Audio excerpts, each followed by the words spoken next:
नमस्कार दोस्तों, मैं विनीत पांडे। दोस्तों, जब आप एक साधारण बैकग्राउंड से पढ़ के आते हैं, एक छोटे से गांव से, एक साधारण सी कॉलेज से पढ़ के आते हैं और आप एग्जाम देने जाते हैं, तो आप देखते हैं कि इंग्लिश लिटरेचर के नेट के एग्जाम में जो स्टैंडर्ड आता है वो दिल्ली यूनिवर्सिटी का आता है। ये एक कड़वी सच्चाई है भारत में कि जब इंग्लिश लिटरेचर के स्टूडेंट्स एक्चुअली नेट एग्जाम देने जाते हैं तो उनमें बहुत सारे स्टूडेंट्स ऐसे हैं जिनकी इंग्लिश आज भी बहुत कमज़ोर है। जी हाँ दोस्तों, मैं खुद इसका एक एग्जाम्पल हूँ। मैंने नेट क्वालिफाई करने के बाद अंग्रेजी में बात करना सीखा था और आज का वीडियो इसी चीज़ पे है। बहुत सारे स्टूडेंट्स जो स्मॉल टाउन से हैं, छोटे छोटे एरियाज से हैं, साधारण कॉलेजेस से पढ़ के आए हैं, उनकी एमए हिंदी माध्यम में हुई है। जी हाँ, ऐसे स्टूडेंट्स को जब literary theory, linguistics, culture studies, teaching pedagogy ऐसी चीज़ें जब हिंदी में पढ़ने को मिले तो उन्हें ज़्यादा समझ आता है। क्यों? क्योंकि इंग्लिश में पढ़ते वक्त इन थ्योरीज के राइटर्स एक्चुअली वेस्टर्न राइटर्स हैं। जब आप देखेंगे लिटरेरी थ्योरी की फेमस बुक्स, आपको कोई कहेगा पीटर बैरी पढ़िए, कोई कहेगा रमन सेल्डन पढ़िए। तो यानी कि ये जो राइटर्स हैं, जो वेस्टर्न राइटर्स हैं, इनकी लैंग्वेज काफ़ी कॉम्प्लेक्स होती है, लैंग्वेज काफ़ी टफ होती है और मोर ओवर वो सारी किताबें जो हैं वो रिसर्च बुक्स होती हैं, वो ग्रेजुएशन पोस्ट ग्रेजुएशन स्टूडेंट्स के लिए नहीं होती हैं। तो दोस्तों, मैंने सोचा क्यों ना इस वीडियो में उस विनीत पांडे को याद किया जाए जो गांव से आया था और लिटरेरी थ्योरी का हिंदी मतलब भी नहीं जानता था। क्या आप जानते हैं कि लिटरेरी थ्योरी का एग्जैक्ट हिंदी मतलब क्या है? मैं नहीं बताऊंगा, मैं कमेंट्स में देखना चाहता हूं। जी हाँ, लिटरेरी क्रिटिसिज्म की हिंदी आप जानते होंगे, लिटरेरी थ्योरी की हिंदी क्या है आप कमेंट में बताइएगा। तो चलिए आज इस वीडियो में बात करेंगे 15 अलग अलग लिटरेरी थ्योरी और मैं आपको हिंदी माध्यम में, हिंदी भाषा में आपको उन सब की ब्रीफिंग दूंगा ताकि भविष्य में आपको पढ़ने में कोई भी दिक्कत ना हो। तो चलिए शुरू करते हैं। दोस्तों, लिटरेरी थ्योरी एक्चुअली आपको एक ब्रॉड एप्रिसिएशन देता है। जी हाँ दोस्तों, क्रिटिसिज्म जो होता था, क्रिटिसिज्म एक ओपिनियन थी। क्रिटिसिज्म में क्या होता था कि अगर प्लेटो ने कह दिया कि पोइट्स आइडियल रिपब्लिक में बैन होने चाहिए तो भैया होने चाहिए। क्यों होने चाहिए? क्यों? क्योंकि प्लेटो ने कहा कि जो पोइट्री है वो हमें कमज़ोर कर देती है, हमें एकदम एकदम वीक बना देती है। लेकिन इसके तो बहुत सारे अपवाद भी हैं। पोइट्री आपको मोटिवेट कर सकती है। अगर आप में से आज कोई भी भाई बहन, कोई भी मेरा दोस्त रानी झांसी के ऊपर लिखी हुई पोइट्री बाय सुभद्रा कुमारी चौहान, अगर आप वो पढ़ेंगे कि बुंदेले हर बोलों के मुंह हमने सुनी कहानी थी, खूब लड़ी मर्दानी वो तो झांसी वाली रानी थी, क्या ये पोइट्री आपको कमज़ोर करेगी? नहीं। लेकिन प्लेटो ने अपने समय में कह दिया तो कह दिया, यानी कि जो मैंने एक बार कमिटमेंट कर दी तो मैं अपने आप की भी नहीं सुनता। बट लिटरेरी थ्योरी में ऐसा नहीं है। Literary theory is more scientific. ये आपको एक ब्रॉड एप्रिसिएशन देता है, थियोरेटिकल अप्रोच देता है, एक साइंटिफिक स्टडी का माहौल देता है जहां पे आप थ्योरीज पे भरोसा कर सकते हैं। तो बात करते हैं कौन कौन सी थ्योरीज हैं जो आपको नेट एग्जाम के लिए पढ़नी है, पीजीटी एग्जाम्स के लिए पढ़नी पड़ सकती हैं या इंडिया में टॉप लेवल पीएचडी के एंट्रेंस में आती है। First one, practical criticism. क्या आप जानते हैं प्रैक्टिकल क्रिटिसिज्म एक ऐसा एफर्ट है जिसमें रीडर को किताब पढ़ने का मौका मिलता है without any outside context of the author. जी हाँ दोस्तों, कोई लेना देना नहीं है ऑथर का, कोई टाइमिंग्स नहीं है, कोई प्लेस ऑफ राइटिंग नहीं है, कुछ नहीं, सिर्फ और सिर्फ एक किताब है। मैं आपसे एक जानकारी लेना चाहता हूं। अगर आपके घर के पास एक सब्जी बेचने वाला 15 साल जेल में रह के आया है, तो जब आप उससे सब्जी लेने जाएंगे तो आप उसकी पर्सनल लाइफ देखेंगे या उसने सब्जी कौन सी रखी है, सब्जी अच्छी है या नहीं है, ताजा है या नहीं है, टमाटर सही है या नहीं है, इस बेस पे लेंगे। कमेंट में बताना मुझे, मैं जानता हूं आपका आंसर देने वाले, कमेंट में बताइएगा। क्योंकि ये जो अप्रोच है इसमें सबसे बड़ी इंपॉर्टेंट चीज होती है कि टेक्स्ट अपने आप में कंप्लीट है, राइटर की जरूरत नहीं है, राइटर को टेक्स्ट के थ्रू पढ़ो। ये मत देखो कि विनीत पांडे ने 8 बार नेट किया तो विनीत पांडे अच्छा टीचर है। नहीं, विनीत पांडे पढ़ाता कैसा है वो देखो। मेरे सर्टिफिकेट नहीं पढ़ाते दोस्तों, मैं कैमरे के सामने खुद खड़ा होता हूं। That is the basic theory. Theory number 2, culture studies. इस वक्त कल्चर स्टडीज से बहुत सारे लोग डर गए हैं। बहुत सारे लोगों को लगता है कि कल्चर स्टडी पढ़ें तो कैसे पढ़ें, है क्या, कल्चरल थ्योरी क्या है, मीडिया थ्योरी क्या है। क्या आपने कभी एक चीज़ सोची है कि हम जिस कल्चर में रहते हैं, हम बातचीत में बोलते हैं ना कि भाई तेरा कल्चर ही ऐसा है, तेरा कल्चरल बैकग्राउंड वैसा है। सर, मैं एक कल्चरल फैमिली से आता हूँ। क्या आपने कभी सोचा है इसके अंदर भी एक थ्योरी हो सकती है? क्या आपने कभी सोचा है कि जब कल्चरल प्रैक्टिसेस दूसरी कल्चरल प्रैक्टिस से मिलती है तो एक नए कल्चरल प्रैक्टिस का जन्म होता है। फॉर एग्जाम्पल, आपने टू स्टेट्स मूवी देखी थी। टू स्टेट्स में आपने देखा, जो कि चेतन भगत की बुक पे बेस्ड है, पंजाबी बॉय को एक तमिलनाडु की गर्ल से प्यार हो जाता है। तमिल गर्ल, फिर Tamil culture, Punjabi boy with Punjabi culture. अब अगर हम अज्यूम करेंगे उनकी शादी होती है, तो आपको पता है कि बहुत सारी डिस्कशंस ऐसी होंगी जहां पे अब दोनों कल्चरल प्रैक्टिसेस मर्ज होंगी। जी हाँ दोस्तों, ये एक बहुत बड़ा इशू था कि लोग इसको स्टडी नहीं कर रहे थे और फाइनली लोगों ने इसको स्टडी करना शुरू किया।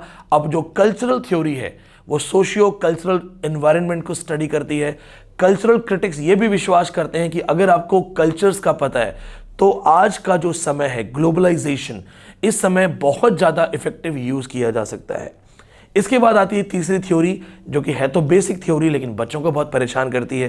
थ्योरी है फॉर्मलिज्म की। फॉर्मलिज्म जिसमें सबसे main important writer I Richards है। आप में से बहुत सारे लोगों को पता होगा कि फॉर्मलिस्ट स्टडी एक ऐसी स्टडी होती है जिसमें वो किसी भी बुक को, किसी भी कंटेंट को उसकी फॉर्म के थ्रू देखते हैं। यानी कि दोस्तों, आर्टिस्टिक मेरिट ऑफ लिटरेचर जो होता है उसको जज किया जाता है बाय फॉर्मल एलिमेंट्स। जब आप ग्रेजुएशन में थे या आप पोस्ट ग्रेजुएशन में हैं या पढ़ चुके हैं, आपने बहुत सारी पोइट्रीज में देखा होगा आपके टीचर्स कहते हैं कि ढूंढो सिमिली कहाँ पे है, ढूंढो मेटाफर कहाँ पे है, कौन सी राइमिंग्स है यहाँ पे, क्या शेक्सपियरियन राइमिंग है, क्या मिल्टॉनिक राइमिंग है, कहीं जापानीज राइटिंग स्टाइल हाइकू तो नहीं है, या दांते की राइटिंग स्टाइल। जी हाँ दोस्तों, टर्जा राइमा तो नहीं है। कभी आपने सोचा वो कौन सी स्टडी है? उसे कहते हैं फॉर्मलिस्ट स्टडी, जहां पे आप किसी भी वर्क को स्टडी करते हो having the comparison of highest standard of literature. यानी कि कंटेंट नहीं, कंटेंट लिखा कैसे गया है, लिखने में कौन कौन सी फॉर्म्स का इस्तेमाल किया गया है, ये है यहाँ पे। दोस्तों, इस वीडियो में मैं एक चीज जरूर बोलना चाहूंगा। मैं जानता हूं ये ब्रीफिंग है, लेकिन ये ब्रीफिंग इसलिए है क्योंकि जब आपके माइंड में कॉन्सेप्ट क्लियर हो जाएगा तो आपको कभी कोई दिक्कत नहीं होगी। चैनल को सब्सक्राइब करो, क्योंकि इन सारी थ्योरीज पे डिटेल्ड वीडियोस पहले से भी बने हुए हैं और एडवांस डिटेल वीडियोस मैं इस पे बनाऊंगा। और अगर आप लोग मुझे सपोर्ट करेंगे तो इन सारी थ्योरीज पे डिटेल्ड वीडियोस आपको हिंदी में भी मिल जाएंगी। अब चलते हैं अगली थ्योरी पे। अगली थ्योरी है दोस्तों सबसे इंपॉर्टेंट, क्योंकि यहां पे राइटर इंपॉर्टेंट नहीं है, रीडर इंपॉर्टेंट है। जी हां दोस्तों, हम बात कर रहे हैं reader response theory, reader response criticism. कुछ लोग इसे रिसेप्शन एस्थेटिक्स के नाम से भी पढ़ते हैं। क्या आपने कभी एक चीज सोची है कि एक बहुत फेमस किताब, जिसे हम कहते हैं वाह मेरी फेवरेट किताब है, बहुत सारे स्टूडेंट्स की फेवरेट किताब वुदरिंग हाइट्स है, एक अनबिलीवेबल लव स्टोरी है। बहुत सारे स्टूडेंट्स की फेवरेट किताब, फेवरेट बुक ग्रेट गेट्सबी है।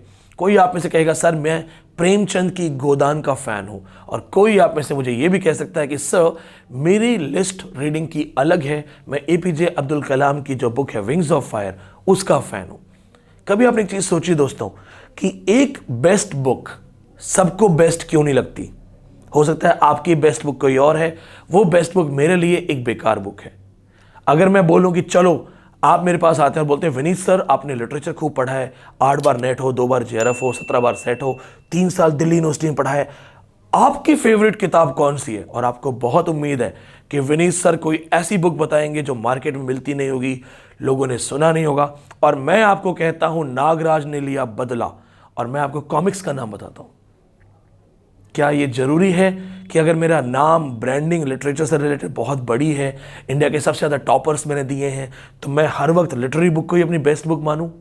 नहीं ना। मैंने बचपन में बहुत कॉमिक्सेस पढ़ी हैं। आज भी मेरे अंदर जो एक छोटा सा बच्चा है जो जिंदा है, आपने सुना है ना दिल तो बच्चा है जी, तो अगर मैं एकदम फ्री हूं तो मैं सच में कॉमिक्स पढ़ना चाहता हूं। चाचा चौधरी मुझे बहुत पसंद है। जिसको चाचा चौधरी पसंद है कमेंट में बताना, चाचा चौधरी और साबू। यानी कि दोस्तों रीडर रिस्पॉन्स के अंदर रीडर इज मोर इंपॉर्टेंट।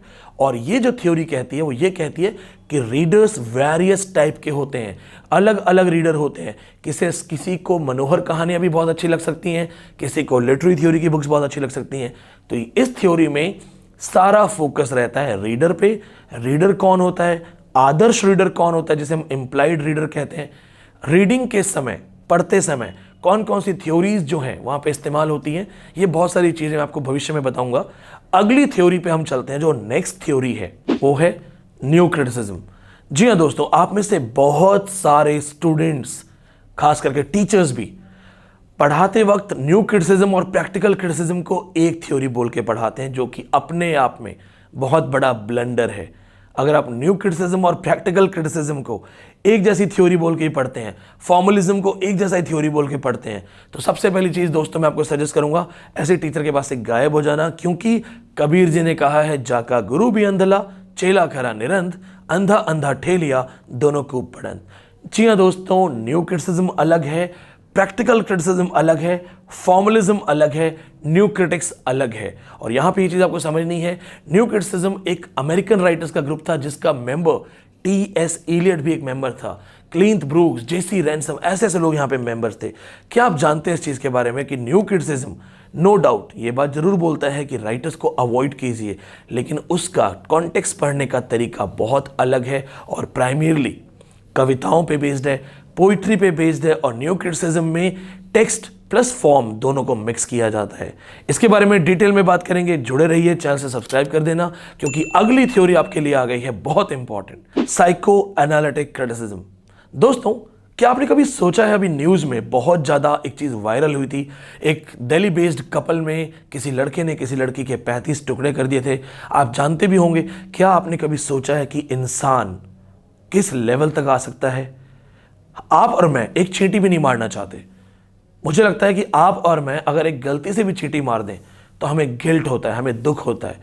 तो हमें से ही ऐसा कौन है और कई बार ऐसा कैसे हो जाता है कि एक आदमी न केवल किसी को मार देता है बल्कि 35 टुकड़े भी कर देता है और उसके बाद नॉर्मल जिंदगी जीता है? जी हाँ दोस्तों, एग्जाम्पल जरूर मैंने न्यूज से उठाया, लेकिन हम बात करेंगे माइंड सेट की। हमारा माइंड जो इतने सारे न्यूरॉन्स से बना है कि यह भी एक स्टडी की गई है कि जो ब्रह्मांड में जितने तारे हैं, जिस तरह से ब्रह्मांड में गैलेक्सीज हैं, सेम उसी का एक छोटा वर्जन हमारा दिमाग है। बहुत सारे न्यूरॉन्स होते हैं। एक बहुत फेमस मूवी आई थी जो कि मेरी फेवरेट मूवी भी है, लूसी, जिसमें यह बताया गया था कि अगर आप दिमाग का इस्तेमाल करें तो दिमाग किस लेवल तक जा सकता है। तो क्या हमें ऐसी स्टडी नहीं करनी चाहिए? जी हाँ दोस्तों, साइको एनालिसिस थ्योरी इसी चीज से डील करती है। सबसे इंपॉर्टेंट चीज है कि हमारे माइंड में कितने सारे अलग अलग सेक्शंस हैं। आपको पता होगा, id, ego, super ego, conscious, subconscious, unconscious. शायद ही किसी ने पढ़ाया होगा कि एक टर्म और होती है जिसे हम कहते हैं प्री कॉन्शियस। जी हाँ दोस्तों, माइंड को रीड करना क्यों?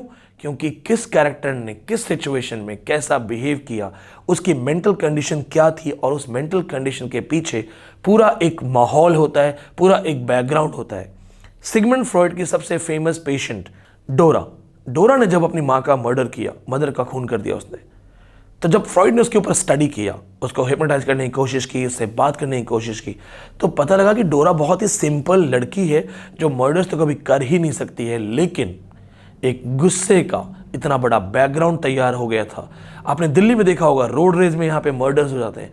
मुंबई में देखा होगा, हल्की सी गाड़ी एक दूसरे को टच हो जाए और लोग खून करने उतर आते हैं। कभी आपने सोचा है, बहुत ही छोटा सा मुद्दा है दोस्तों, छोटा मुद्दा नहीं है। मुद्दा यह है कि वो जो दिमाग है आपका, और दिमाग न जाने कहाँ कहाँ से एंगर्स, फ्रस्ट्रेशंस, डिप्रेशन इकट्ठा करता जाता है, और जब वो एक बार ज्वालामुखी की तरफ फटता है तो फिर वो बहुत ही डेंजरस हो जाता है दोस्तों। खैर, इस थ्योरी पे भी हम जरूर बात करेंगे। प्रेजेंटेशन अगर अच्छी लगे तो सब्सक्राइब जरूर करना दोस्तों। आपका और मेरा ये एक प्लेटफॉर्म है एजुकेशन के थ्रू।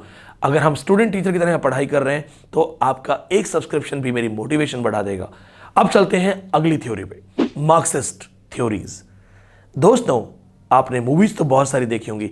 क्या आपने कभी एक मूवी देखी जहां पे हीरोइन जो होती है वो कहती है मेरा राजकुमार घोड़े पे सवार होके? कभी आपने सोचा राजकुमार ही क्यों आएगा? क्या उसका नाम राजकुमार है, या क्या वो राजा का बेटा है, राजकुमार है?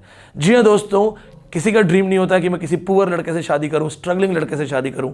ड्रीम क्या होता है कि अगर एक आइडियल लव स्टोरी है तो आइडियल लव स्टोरी में भी एक राजकुमार होता है। जी हाँ, समाज हमारा बटा हुआ है क्लास के बेस पे, upper class, middle class, lower class, lower middle class, upper middle class, और दोस्तों फिर आता है पुअर क्लास। क्लास मैटर करता है या नहीं? One of the famous book, D.H. Lawrence की एक फेमस बुक है लेडी चैटरलीज लवर। अपने समय में ऑब्सेनिटी, वल्गैरिटी, अश्लीलता की वजह से बैन हो गई थी। नेटफ्लिक्स पे आज इसकी एक सीरीज भी चल रही है दोस्तों। क्या आप जानते हैं इसमें क्या होता है? इसमें एक अपर क्लास लेडी का अपने नौकर के साथ एक अफेयर शुरू हो जाता है, जिसमें वो फिजिकल अफेयर है। लेकिन जब नौकर उसको प्यार समझता है तो वो अपर क्लास लेडी कहती है नो, तुम एक नौकर हो, हम अपर क्लास हैं, वो गैप हमेशा रहेगा, क्लास कॉन्शियसनेस वो है हमेशा रहेगी। ऐसी ही एक चीज़ मैं आपको बताता हूँ दोस्तों, एक फिल्म आई थी उमराव जान। उमराव जान में अगर आपने फिल्म देखी है, आपको कहानी याद है, तो वहाँ पे एक सिंपल सी चीज़ हुई थी कि हीरो और हीरोइन जब एक दूसरे को मिलते हैं तो हीरो एक नवाब होता है, हीरोइन जो है वो एक प्रोस्टिट्यूट का रोल प्ले कर रही होती है। कहानी कुछ इस तरह से बदलती है कि जो लड़की है वो अमीर हो जाती है और लड़का जो है वो अब गरीब हो जाता है। और जब लड़की उसको अप्रोच करती है और कहती है कि आप मुझे अब शादी कर लीजिए क्योंकि अब मैं रिच हूँ और आप पुअर हैं, तो वो कहता है उमराव जान हम नवाब थे, नवाब हैं, नवाब ही रहेंगे, तुम तवायफ थी, तवायफ हो, तवायफ ही रहोगी। जी हाँ दोस्तों, क्लास गैप के साथ साथ सोशल जो आपका एक आइडेंटिटी है उस पे भी क्लास का एक मोस्ट इंपॉर्टेंट धब्बा लग जाता है। तो इवन आप अमीर बन गए तो भी वो किस क्लास से आ रहे हैं। मार्क्स ने ये सारी स्टडी की है। दीवार फिल्म में आपने देखा होगा कि आज मेरे पास बंगला है, गाड़ी है, बैंक बैलेंस है, क्या है तुम्हारे पास? ये मार्क्स स्टडी के one of the best examples हैं। कार्ल मार्क्स, फ्रेडरिक एंजल, इसके अलावा बहुत सारे और like Louis Althusser, we have so many people जिन्होंने मार्क्स स्टडी की है। जब मैं मार्क्सिज्म पढ़ाऊंगा तो मैं ना केवल आपको थ्योरीज भी पढ़ाऊंगा, राइटर्स के नाम पढ़ाऊंगा, बुक्स के नाम पढ़ाऊंगा, बल्कि उन सारे एग्जाम्पल्स को इंडिया से लेके आऊंगा, बेसिक एग्जाम्पल, ताकि थ्योरी आपके दिमाग में सेट हो जाए। अब चलते हैं नेक्स्ट थ्योरी पे। थ्योरी नंबर 8 है और वो है पोस्ट मॉडर्निज्म। आजकल आपने एक चीज देखी होगी दोस्तों, बहुत सारे लोग खाने पीने की चीजों में एक्सपेरिमेंट करते हैं। चॉकलेट मोमोज सुनते ही अजीब सा लगता है ना कि चॉकलेट कौन डालता है मोमोज में। कुछ लोगों को मैंने देखा मिरिंडा के साथ चावल खाते हुए। क्या चीज है ये? आप बोलोगे सर ये तो खाने पीने का एक्सपेरिमेंट है, मॉडर्निज्म और पोस्ट मॉडर्निज्म से कैसे कनेक्ट हो सकता है? जी हाँ दोस्तों, नोएडा में ट्विन टावर्स गिराए जा रहे थे और सारे न्यूज चैनल्स ट्विन टावर की ऐसे बड़ी ब्रॉडकास्ट कर रहे थे जैसे कोई एलियन अटैक हो गया है। डिमोलिशन एक छोटी सी चीज है, गरीब की झोपड़ी गिरती है कोई देखने नहीं आता है, अमीर का महल गिरा, मीडिया ने उसकी भी टीआरपी कमा ली। ये पोस्ट मॉडर्न स्टडी का सबसे पहला एग्जाम्पल था। मेरा एक वीडियो है पोस्ट मॉडर्न पे, ट्विन टावर पे, जरूर सर्च कीजिएगा। मेहनत से बनाया था, यूनिक टॉपिक बनाया था। इंडिया में 2 तरह के स्टूडेंट्स होते हैं। स्टूडेंट्स कम समय में नेट कैसे करें, बिना पढ़े नेट कैसे करें, बिना मेहनत किए कैसे टॉप करें, और दूसरे स्टूडेंट्स नॉलेज के लिए। तो जिनको नॉलेज चाहिए वो Vineet Pandey post modernism on twin tower करके डालो यूट्यूब पे, आपको वीडियो मिलेगा। You will get to know कि जब पोस्ट मॉडर्न स्टडी शुरू हुई थी तो ऐसे ही यूरोप में एक बिल्डिंग गिराई गई थी और उस बिल्डिंग को लाइव टेलीकास्ट किया गया था और वहां पे उसको एक बेस माना गया कि लोगों के माइंडसेट चेंज हो गए हैं। कभी आपने सोचा है जेसीबी गांव में काम कर रही होती है, खुदाई करती है और गांव के आधे लोग अपना काम छोड़ के वहां पे खड़े होते हैं? जी हाँ दोस्तों, जो ह्यूमन साइकी है, ह्यूमन माइंडसेट है, अब ये एब्स्ट्रैक्ट की तरफ बढ़ रहा है और एब्स्ट्रैक्ट की जो स्टडीज हैं उसी को हम पोस्ट मॉडर्न स्टडीज के अंदर कनेक्ट करते हैं। जो फ्रैक्चर्ड थॉट्स हैं, जो ऐसी थॉट जिनकी कोई मीनिंग नहीं है। आपने एक चीज नोट की होगी, आपने देखा होगा कि आजकल एक कॉन्सेप्ट चला हुआ है साइलेंट डिस्को का, जिसमें आपके पास अपने हेडफोन्स हैं और आपके अपने गाने चल रहे हैं, लेकिन आप फिर भी एक भीड़ में नाच रहे हैं। अगर साइलेंट डिस्को ही जाना है तो आप अपने घर में नाच सकते हैं। तो ये भी एक पोस्ट मॉडर्न कॉन्सेप्ट है। यहां पे सिंपल सी चीज है कि there is no proper definition of post moderns, it is just that they are rejecting modernist and moving towards an advance version of modern. इसको हम पोस्ट मॉडर्न कहते हैं। मैं जानता हूं आसानी से समझ नहीं आएगा, लेकिन जब मैं आपको ऐसे ऐसे एग्जांपल्स दूंगा जो आपको मैंने कुछ अभी दिए हैं, आपको बहुत आसानी से समझ में आएगा। दोस्तों घबराना नहीं, ये मत सोचना थ्योरीज बहुत टफ है, और अगर ऐसा लगे कि थ्योरीज बहुत टफ हैं कैसे होगा, तो याद रखना एक लड़का छोटे से गांव से आया था जिसने एमए इसलिए की थी कि अंग्रेजी बोलना सीखे। जाना वो आर्मी में चाहता था, और जब उसने पढ़ना शुरू किया तो उसने सिर्फ इतनी मेहनत कर दी, मेहनत इतनी ज़्यादा कर दो, you know hard work can beat the talent if the talent doesn't work hard. तो उस हार्ड वर्क की वजह से मैंने इतनी चीज़ें रिवाइज की कि आज मैं यहाँ हूँ। तो स्टार्टिंग आपकी मेरी एक जैसी है। अब चलते हैं अगली थ्योरी पे। नेक्स्ट थ्योरी जो हमारे पास है वो है post structuralist theory. Post structuralism अपने आप में एक फिलोसॉफिकल थ्योरी भी है, साइंटिफिक थ्योरी भी है। फिलोसॉफिकल थ्योरी कैसे है दोस्तों? क्योंकि ये कहता है मीनिंग पॉसिबल नहीं है। और साइंटिफिक थ्योरी कैसे है? क्योंकि साइंटिफिक थ्योरी के अंदर ये प्रूव करता है कि अल्टीमेट मीनिंग आप ला ही नहीं सकते। आप सभी इसको देख रहे हैं यूट्यूब पे। मैं आपसे एक सवाल पूछता हूं, मुझे एक चीज बताइए जिस चीज का परमानेंट मीनिंग हो और एक जैसी हो। आप बोलेंगे सर पैसा। नहीं, अगर आप 99 साल की उम्र में हैं, आपके डॉक्टर ने कह दिया है कि आप 2 घंटे के मेहमान हैं, आप 2 घंटे में चले जाएंगे, तो अगर आप 2 घंटे में जाने वाले हैं तो आपको मैं कहूं सर ये लो 2 घंटे जाने से पहले 1 करोड़ रुपए का चेक ले लो, आप खुशी मनाएंगे? आप खुशी मनाएंगे? आप मुझे पास बुलाएंगे, इधर आ इधर आ इधर आ, और आके झापड़ देंगे। आप बोलेंगे यार 5-10 साल पहले नहीं आ सकता था, 20 साल पहले, आज ही देना 1 करोड़ का चेक जब मुझे जाना है। यानी कि पैसे की वैल्यू नहीं है। अब आप कहोगे सर रिलीजन, धर्म, भगवान, अल्लाह, जब पैसा बहुत आता है ना तो सबसे पहले हम भगवान को भूल जाते हैं। आपने सुना होगा दुख में सुमिरन सब करे, सुख में करे न कोई, जो सुख में सुमिरन करे दुख काहे को होए। हम भगवान को भी अपनी जरूरत के हिसाब से बदलते रहते हैं। अगर आपको कोई एक आदमी कहेगा कि मंडे को पूजा करो तो सक्सेस मिलेगी, तो आप ट्यूसडे वाला व्रत छोड़ देंगे। और कोई चीज ऐसी अगर आपको लगे जिसका जीवन में कभी भी बदलाव नहीं होगा, कमेंट में लिखिएगा, मैं खुद रीड करके आंसर करूंगा। लेकिन पोस्ट स्ट्रक्चरलिस्ट थ्योरी साफ साफ कहती है कि हर चीज उसका मीनिंग बदलता है। Ultimately there is no meaning possible, और पोस्ट स्ट्रक्चरलिज्म यहां पे आके रुक जाता है।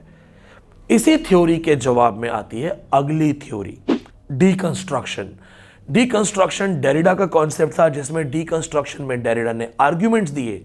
उसने कहा कि जब अल्टीमेट मीनिंग पॉसिबल नहीं है तो आप अल्टीमेट मीनिंग ढूंढ क्यों रहे हो? आप टेक्स्ट की मीनिंग ढूंढो। आपको आपके टीचर ने होमवर्क दिया कि जीवन क्या है। अब आप 10वीं क्लास में हो, आप आते हो अगले दिन लिख करके अपना आंसर टीचर देखता है, अरे ये तो खाली कागज है। आप कहते हो सर जीवन कोरा है। टीचर झापड़ देगा, क्योंकि आप 10वीं क्लास में हो। आपको जीवन क्या है 10वीं के हिसाब से लिखना है। आपको लिखना है कि जीवन अच्छी चीज़ों के लिए मिला हुआ है, जीवन दूसरे की मदद करने के लिए मिला हुआ है, जीवन हमें देश के लिए जीने के लिए मिला हुआ है। यानी कि डेरिडा ने यह कहा कि why to go for ultimate meaning, go for textual meaning in front of you. And that's why Derrida ने एक बात बोली थी, the text is everything, everything is in the text. इसके बाद चलते हैं सबसे इंपॉर्टेंट थ्योरी, पोस्ट कॉलोनियल। काफी बड़ी थ्योरी है, कम से कम 30 से ज्यादा टर्मिनोलॉजीज यहां पे इन्वॉल्व होती हैं। Edward Said one of the famous writer, इसके फाउंडर मेंबर में से एक हैं। पोस्ट कॉलोनियल थ्योरी डील करती है एक दूसरे पे कंट्रोल, कॉलोनाइजेशन। क्या कभी आपके साथ ऐसा हुआ है कि आप जिंदगी अपनी अपनी मर्जी से जीना चाहते हो लेकिन दूसरा आपको कंट्रोल करता है? हुआ होगा। जब हम बड़े होना शुरू होते हैं 17-18 साल के, 20-22 साल के, हमें आज़ादी ज़्यादा चाहिए, लेकिन पापा मना करते नहीं, बाहर नहीं जाना है। लड़कियों के लिए तो वैसे भी पूरे इंडिया में डूज एंड डोंट्स में डोंट्स बहुत ज़्यादा हैं, ये नहीं करना वो नहीं करना। क्या आपको कभी लगता नहीं कि मेरे ऊपर आके मुझे कौन कंट्रोल कर रहा है, क्यों कंट्रोल कर रहा है? क्या आपके मन में कभी नहीं आता कि यार काश मैं घर छोड़ दूँ, काश मैं अकेला रहूँ, काश मैं अपनी ज़िंदगी आराम से जीऊँ? इसी थ्योरी को, इसी कॉन्सेप्ट को हम पढ़ते हैं देश के नाम पे, नेशनल लेवल पे। इंडिया को कंट्रोल किसने कर लिया? ब्रिटिशर्स ने। 1876 से पहले हम ईस्ट इंडिया कंपनी के गुलाम थे। 1876 में क्वीन विक्टोरिया आई और हम बन गए क्वीन विक्टोरिया के गुलाम।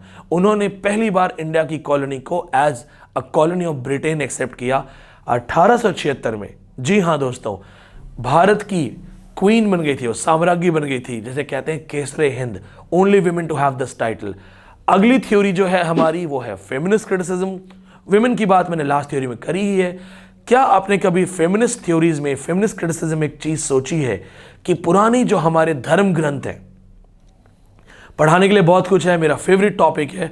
एक साधारण सी बात मैं आपसे पूछना चाहता हूं इसी वीडियो के अंदर, इतने सारे रिलीजन है हमारे पास, किसी भी रिलीजन की क्या कोई धार्मिक किताब ऐसी है जो किसी महिला ने लिखी है, किसी औरत ने लिखी है? कमेंट्स में बताना दोस्तों, क्योंकि मेरी जानकारी में तो ऐसा कुछ भी नहीं है।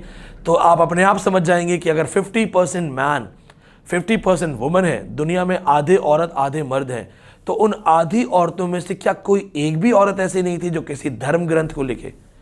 किसी भी बड़े धर्म के बड़े ग्रंथों को है कोई औरत जिसने लिखा है? तो आई थिंक समझदार लोगों को यहाँ पे बहुत अच्छे से समझ में आएगा कि औरतों का क्या इतिहास रहा गया है, किस तरीके से उन्हें पढ़ा गया, पढ़ाया गया, कंट्रोल किया गया, किस तरह से उन्हें सिखाया गया कि शादी के बाद घर आप छोड़ोगे, और किस तरह उन्हें यह पढ़ाया गया कि भला है बुरा है जैसा भी है, मेरा पति मेरा देवता है। जी हाँ दोस्तों, ऐसी बहुत सारी बातचीत हम इसमें करेंगे। बहुत बड़े बड़े राइटर्स आते हैं, वर्जीनिया वुल्फ आएगी, Helen Cixous, Shulamith Firestone, Kate Millett, Kate Chopin, बहुत राइटर्स हैं। जब मैं पढ़ाऊंगा तो बहुत डिटेल में पढ़ाऊंगा आपको। अब चलते हैं अगली थ्योरी, जिस थ्योरी ने हाहाकार मचा रखा है, लोगों को डरा रखा है। जी हाँ दोस्तों, क्वेयर थ्योरी। बहुत सारे लोगों को क्वेयर थ्योरी का हिंदी मतलब नहीं पता है। यह भी अपने बारे में एक सोचने वाली बात है कि बहुत सारे लोगों को क्वेयर थ्योरी का मतलब ही नहीं पता है। क्या आपने कभी सोचा है कि अभी कैम्ब्रिज यूनिवर्सिटी की जो डिक्शनरी है कैम्ब्रिज की, मैन और वुमेन की डेफिनेशन चेंज कर दी है उसने। जी हाँ दोस्तों, इस पर एक बहुत अच्छा वीडियो आपको जल्दी मिलने वाला है। मैन और वुमेन की डेफिनेशन को चेंज कर दिया गया है। तो फिर मैन की डेफिनेशन क्या है? हम कैसे डिसाइड करते हैं कि यह लड़का है कि लड़की? हम देखते हैं बच्चे का शरीर, शारीरिक बनावट के हिसाब से, जो जेनिटल्स हैं, जो जननांग हैं, हम उनसे अंदाजा लगाते हैं कि अच्छा ये लड़का है या ये लड़की है। लेकिन दोस्तों, कभी हमने साइकोलॉजी का, अगर एक लड़का अपने पूरे इमोशंस, माइंडसेट के साथ खुद को एक औरत महसूस करता है तो हम उसे लड़का बोलें या लड़की बोलें? एक लड़की जिसे लगता है कि उसके hormones, psychology, emotions, mental condition उसे एक लड़के जैसा फील करवाती है, तो क्या हम उसे लड़की बोलें? जी दोस्तों, क्वियर थ्योरी में LGBTQ कॉन्सेप्ट को पढ़ा जाता है, लेस्बियन, गे, बाइसेक्सुअल, ट्रांसजेंडर, क्वेयर को पढ़ा जाता है, और इससे रिलेटेड बहुत सारी थ्योरीज हैं। लेटेस्ट थ्योरी है, इसलिए आपको यूट्यूब पे वीडियोस भी बहुत कम मिलेंगे। 90% लोग इसको इंडिया में नहीं पढ़ा रहे होते क्योंकि उन्हें 90% को या तो पता नहीं है या उन्हें ठीक से एक्सप्लेन करना नहीं आता है। आपको अगर क्वेयर थ्योरी से रिलेटेड स्टडीज करनी है तो आप टेंशन मत लीजिए, मैं आपको बहुत ही ईजी तरीके से पढ़ा दूंगा। क्योंकि जब मैं पढ़ाऊंगा क्वेयर थ्योरी तो मैं तो एग्जाम्पल्स कहीं से भी ला सकता हूं। क्योंकि मेरे लिए एक बहुत खूबसूरत सॉन्ग जो है उसका एक क्वेयर थ्योरी का मीनिंग बनता है, बस यही अपराध मैं हर बार करता हूं, आदमी हूं आदमी से प्यार करता हूं। गाना बहुत अच्छा है, लेकिन अब इस गाने का मतलब थोड़ा सा गे टाइप हो गया है। बस यही अपराध मैं हर बार करता हूं, आदमी हूं आदमी से प्यार करता हूं। तो अगर हंसते खेलते पढ़ना होगा तो मैं हूं। अगली थ्योरी दोस्तों वो है जो 90% लोग पढ़ते नहीं है, टीचर्स पढ़ाते नहीं है, क्रिटिकल रेस थ्योरी। जी हां दोस्तों, सिविल राइट्स मूवमेंट जब शुरू हुए थे यूनाइटेड स्टेट्स में तो वहां पे एक थ्योरी आई थी जो डील करती थी law, criminal justice, behaviours, cultural text, किस तरह से रेस को ध्यान में रखते हुए लोगों से बिहेव किया जाता है। क्या आपने कभी चीज सोचा है कि काला गोरा कॉन्सेप्ट जो है वो हमारी लाइफस्टाइल में कितना ज्यादा आके एडजस्ट हो गया है? शतरंज खेलते वक्त भी लोग चाहते हैं कि व्हाइट वाले प्यादे उनके पास हो, ब्लैक नहीं लेना चाहते। शादियों में अगर आपने काला कपड़ा पहन लिया तो गड़बड़ हो जाती है। और ऐसे ही जब लड़कियां कहती हैं कि मेरे सपने का राजकुमार एक सफेद घोड़े पे आएगा, वो काले घोड़े पे क्यों नहीं आ सकता है दोस्तों? यानी कि क्या ये काला सफेद कलर सेग्रीगेशन इस तरह से डीप रूट कर दिया गया है कि हम इस चीज से बाहर नहीं निकल पा रहे? ऐसी ही लेटेस्ट थ्योरी मैं आपको पढ़ाऊंगा जो कि डेरिक बेल ने दी है, किम्बरले क्रैंचो ने दी है, और हम इस पे स्टडी करेंगे। अब चलते हैं इस वीडियो की सबसे लास्ट, सबसे important theory, critical disability theory. क्या आप जानते हैं ये थ्योरीज पे क्वेश्चंस यूपीएससी में आ चुके हैं? कभी आपने सोचा है डिसेबिलिटी कॉन्सेप्ट जो किंग लियर में सबसे फेमसली एम्प्लॉय हुआ है वो मल्टीपल टॉप लेवल यूनिवर्सिटीज के इंटरव्यूज में आता है? जी हाँ दोस्तों, ये एक sectional field of critical study है। डिसेबिलिटी थ्योरिस्ट सिंपली बिलीव करते हैं कि रेस प्लस एबल होना अपने आप साथ साथ चलता है और बहुत सारे लोगों को इसके थ्रू गुजरना पड़ता है।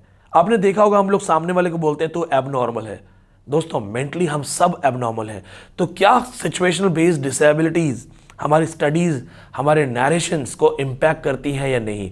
ये टोटल थ्योरी आपको यहाँ पढ़ने को मिलेगी जहाँ पे हम बात करेंगे क्रिटिकल डिसेबिलिटी थ्योरी। मैं आपको सबसे फेमस एग्जांपल दे रहा हूँ, disability concept of King Lear. अगर आप चाहेंगे तो बहुत जल्दी इन सारी थ्योरीज को एक प्रॉपर वीडियो के थ्रू मैं आपके सामने आके पढ़ाऊंगा।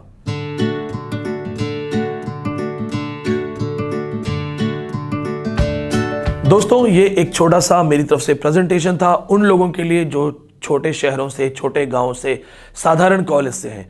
दोस्तों, साधारण जगह से आना आपकी कमी नहीं है, हमारी शिक्षा व्यवस्था में थोड़ा सा गड़बड़ है। दिल्ली यूनिवर्सिटी का बच्चा भी वही एग्जाम देता है और गांव का बच्चा भी वही एग्जाम देता है। सफलता मिलती है दिल्ली यूनिवर्सिटी वाले को, और गांव का बच्चा टैलेंटेड होने के बावजूद रह जाता है क्योंकि उसके पास कभी टीचर्स थे ही नहीं। थॉमस ग्रे ने एक बहुत खूबसूरत कविता लिखी थी, elegy written in a country churchyard, 1751 की कविता है, जहां पे वो ये बात कहते हैं कि डेजर्ट में ऐसे बहुत सारे फूल होते हैं जो खिलते हैं, खुशबू देते हैं, लेकिन कोई वहां तक नहीं पहुंचता क्योंकि वो बहुत दूर है, कोई उन्हें जानता नहीं है। ऐसे ही फ्लावर्स आप लोग हैं, आप में दम है, आप गाँव में हैं, छोटे शहरों में हैं, शादी के 10 साल के बाद पढ़ना शुरू कर रहे हैं। आपके अंदर जो टैलेंट है उसको मैं पॉलिश कर सकता हूं। अगर आप चाहते हैं इस तरह से पढ़ना और नॉलेज के लिए पढ़ना, नॉलेज के लिए पढ़ोगे, जेआरएफ अपने आप आएगा। तो आप ये हमारे कोर्सेज हैं, इनको ज्वाइन कर सकते हैं। अगर आप चाहते हैं कि आपको पढ़ाई के लिए सारे नोट्स मटेरियल मिलें तो आप इन नोट्स मटेरियल को चेक कर सकते हैं, ये आपके बहुत काम आ जाएंगे। और दोस्तों, एक अंतिम चीज मैं आपसे बोलूंगा विदा लेने से पहले, ये पूरी स्क्रीन पे आप देखिएगा, ये सारे हमारे वो स्टूडेंट्स हैं जिन्होंने रिसेंटली एग्जाम क्वालिफाई किया है। इनकी कहानियों को सुनो, ये वो कहानियां हैं जो बच्चे अपनी सिचुएशन के साथ बताते हैं। ये बच्चे आपके अंदर उस आग को जला देंगे। एक राइटर ने बहुत अच्छी बात कही थी कि मेरे सीने में ना सही, तेरे सीने में ही सही, ये आग जलनी चाहिए, ये आग जलनी चाहिए। सफलता एक उस हिरण की तरह है जिसे अगर आपने समय से नहीं प्राप्त किया तो वो जंगल में गायब हो जाएगा। आप प्रयास करो, मैं आपके साथ हूं। धन्यवाद।